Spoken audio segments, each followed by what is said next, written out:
अस्सलाम वालेकुम। मैं हूं मोहसिन रज़ा और आप लोग देख रहे हैं 24/7 टीचर्स ऑनलाइन। दोस्तों, क्लास चल रही है हमारी फाइनेंशियल मैनेजमेंट की और हमने कोई 2-3 क्लासेस पहले एक नया टॉपिक शुरू किया था जिसमें मैंने आप लोगों को बताया था कि हम लोग प्रोजेक्ट्स की बात करने वाले हैं और उसमें हम प्रोजेक्ट कैश फ्लो की बात करेंगे, उसमें हम प्रोजेक्ट टाइमिंग की बात करेंगे, उसमें हम डिफरेंट प्रोजेक्ट के आपस में कंपैरिजन की बात करेंगे और इन तीनों फैक्टर्स को बेस करते हुए हम अपने एक प्रोजेक्ट को कैसे सेलेक्ट करते हैं इसकी बात करेंगे। तो दोस्तों, आज वैसे तो हमारा 16वां लेक्चर है, लेकिन उस सीरीज का हमारा तीसरा लेक्चर है और आज की हमारी क्लास का जो टॉपिक है वो है बेसिकली प्रोजेक्ट कंपैरिजन। तो दोस्तों, चलिए हम आज की क्लास शुरू करने से पहले सबसे पहले ये देख लेते हैं कि हम लोगों ने पिछली क्लास के अंदर क्या पढ़ा था या कौन सी चीज़ें ऐसी थी जो हमने पिछली क्लास के अंदर कवर अप की थी। दोस्तों, पिछली क्लास के अंदर हम लोगों ने अपनी बात की थी शुरू प्रोजेक्ट टाइमिंग के हवाले से और उसमें हमने 3 किस्म की टाइमिंग पढ़ी थी। उसमें इनिशिएशन थी और टर्मिनेशन थी और प्रोजेक्ट की लाइफ के हवाले से थी और मैंने आपको बताया था कि जब टाइमिंग की बात आती है तो हम एक प्रोजेक्ट को कैसे मुंतखब करते हैं, कैसे सेलेक्ट करते हैं। यहाँ तक तो थी हमारी पिछली क्लास। दोस्तों, आज की क्लास में हम लोग बात करने वाले हैं प्रोजेक्ट ऑप्शंस की या प्रोजेक्ट कंपैरिजन की कि जब हमारे पास डिफरेंट प्रोजेक्ट्स अवेलेबल होते हैं या डिफरेंट ऑप्शंस अवेलेबल होती हैं फॉर इन्वेस्टमेंट, तो हम उसमें से on the basis of project cash flow या प्रोजेक्ट टाइमिंग या प्रोजेक्ट कंपैरिजन या ऑप्शन कैसे प्रोजेक्ट को मुंतखब करते हैं। तो चलिए, आज हमारी इस सीरीज का तीसरा लेक्चर है। जैसे मैंने आपको बताया, हम बात कर रहे हैं प्रोजेक्ट कंपैरिजन की। अब प्रोजेक्ट कंपैरिजन या प्रोजेक्ट ऑप्शन होती क्या है? हमारे पास मुख्तलिफ ऑप्शंस मौजूद होती हैं किसी भी प्रोजेक्ट में इन्वेस्ट करने के लिए या किसी भी प्रोजेक्ट को शुरू करने के लिए। जब भी हम बात करते हैं किसी भी प्रोजेक्ट को शुरू करने की या उसमें इन्वेस्ट करने की, तो इसके लिए हम लोग निकालते हैं एनपीवी, नेट प्रेजेंट वैल्यू निकालते हैं उस प्रोजेक्ट की। हम इसमें इन्वेस्टमेंट करते हैं जिसकी पॉजिटिव एनपीवी वैल्यू हो और उस प्रोजेक्ट में हम बिल्कुल इन्वेस्ट नहीं करते जिसकी एनपीवी नेगेटिव होती है। मगर कई बार ऐसा होता है कि जो कंपनीज हैं वो एक ऐसे प्रोजेक्ट के अंदर इन्वेस्ट कर देती हैं जिसकी जो एनपीवी है वो पॉजिटिव नहीं बल्कि नेगेटिव होती है। इसके पीछे भी काफ़ी सारी वजूहात होती हैं। इसकी एक वजह जो है वो ये होती है कि उस प्रोजेक्ट के अंदर एक हिडन वैल्यू छुपी हुई होती है। जो बंदा उसके अंदर इन्वेस्ट कर रहा होता है वो हिडन वैल्यू उसको पता होती है,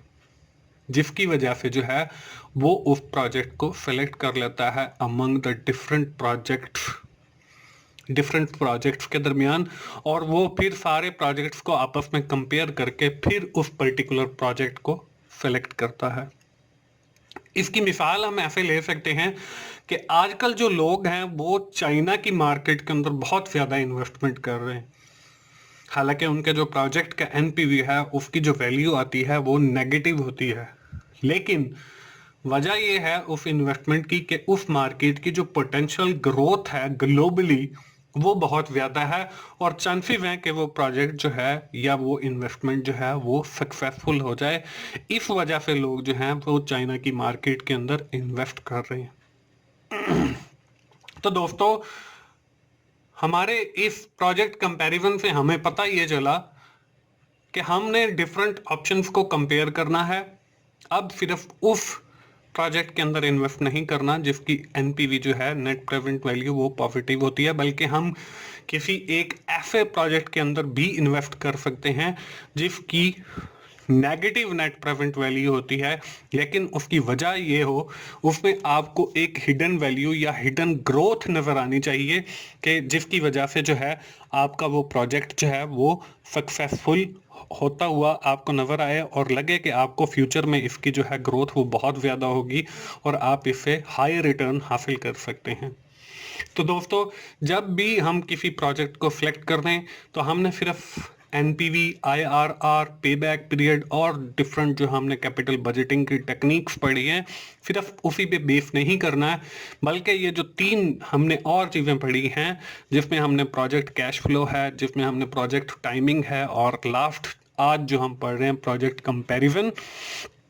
इन तीनों चीज़ों को भी मद्देनजर रखना है और फिर हमने फैसला करना है कि हम किस प्रोजेक्ट को शुरू कर रहे हैं या किस प्रोजेक्ट के अंदर इन्वेस्ट कर रहे हैं।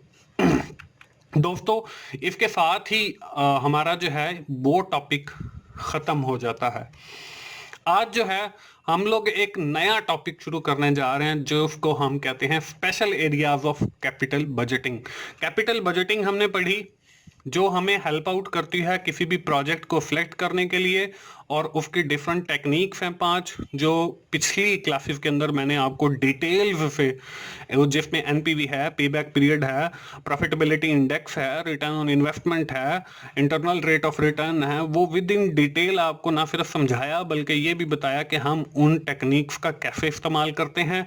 कैसे on the basis of these technique हम डिसीजन करते हैं, और कैसे हम इन टेक्निक्स को फॉलो करके अपने एक प्रोजेक्ट को सक्सेसफुल बनाते हैं, और कैसे हम इनकी मैथमेटिकल कैलकुलेशंस करते हैं और फिर एक प्रोजेक्ट को मुंतखब करते हैं। दोस्तों, आज की इस क्लास से हम लोग शुरू करने जा रहे हैं special areas of capital budgeting, जिसमें जो है हम जब भी कोई प्रोजेक्ट को सेलेक्ट करते हैं तो नॉर्मली हम कैपिटल बजटिंग का सहारा लेते हैं, जिसमें जो मोस्टली कॉमनली यूज्ड टेक्निक्स हैं उसमें एनपीवी है, और हमारे पास आईआरआर है, नेट प्रेजेंट वैल्यू, और इंटरनल रेट ऑफ रिटर्न। हम इन दोनों टेक्निक्स का इस्तेमाल करके इन को जो है एक प्रोजेक्ट सिलेक्शन के लिए इस्तेमाल करते हैं। लेकिन दोस्तों, मैं आपको बताता चलूं कि ये एनपीवी जो है, ये तो निकालना चलें कुछ कह सकते हैं आसान काम है, लेकिन जब हम आईआरआर कैलकुलेट कर रहे होते हैं तो इसको कैलकुलेट करना जो है थोड़ा सा कॉम्प्लेक्स है, क्योंकि इसमें हम डिफरेंट डिस्काउंट रेट को लेकर एनपीवी निकालते हैं और फिर उनका एक आईआरआर रेट निकालते हैं, और फिर हम फैसला करते हैं कि हम उस प्रोजेक्ट में इन्वेस्ट कर रहे हैं या नहीं कर रहे हैं। तो दोस्तों, जब हम एनपीवी कैलकुलेट करें या आईआरआर कैलकुलेट करें तो उसमें एक कॉम्प्लेक्सिटी है कि हमें डिफरेंट डिस्काउंट रेट के ऊपर उनको कैलकुलेट करना पड़ता है। तो इसी कॉम्प्लेक्सिटी को या इसी मुश्किल को ख़त्म करने के लिए हम जो है आज की क्लास में पढ़ने वाले हैं MIRR, मतलब modify internal rate of return, और यही हमारा मेजर क्राइटेरिया है ऑफ कैपिटल बजटिंग, और यही हमारा वो special areas of capital budgeting में आता है, modify internal rate of return. अब modify internal rate of return होता क्या है दोस्तों? जब हमारे पास मुख्तलिफ किस्म के प्रोजेक्ट हों और हमने इन सब का आईआरआर निकालना हो और फिर फैसला करना हो कि हमने किस प्रोजेक्ट को शुरू करना है या किस प्रोजेक्ट के अंदर इन्वेस्ट करना है, तो इनकी कैलकुलेशन जो मैथमेटिकल तरीका है जब हम वो करते हैं, और ख़ास तौर पे उस वक्त जब हमारे प्रोजेक्ट का जो कैश फ्लो है वो मुख्तलिफ हो और उसकी जो लाइफ है वो मुख्तलिफ हो, तो हमारे लिए उसको निकालना बहुत मुश्किल है। उसके लिए हम modify internal rate of return निकालते हैं और फिर उसके बेस पे हम फैसला करते हैं कि हमने इस प्रोजेक्ट के अंदर इन्वेस्ट करना है या इस प्रोजेक्ट के अंदर इन्वेस्ट नहीं करना है। तो दोस्तों, आज की इस क्लास के अंदर हमने अपना जो पीछे एक टॉपिक शुरू किया था प्रोजेक्ट सिलेक्शन का, जिसमें हमने project cash flow, project timing और प्रोजेक्ट कंपैरिजन की बात की,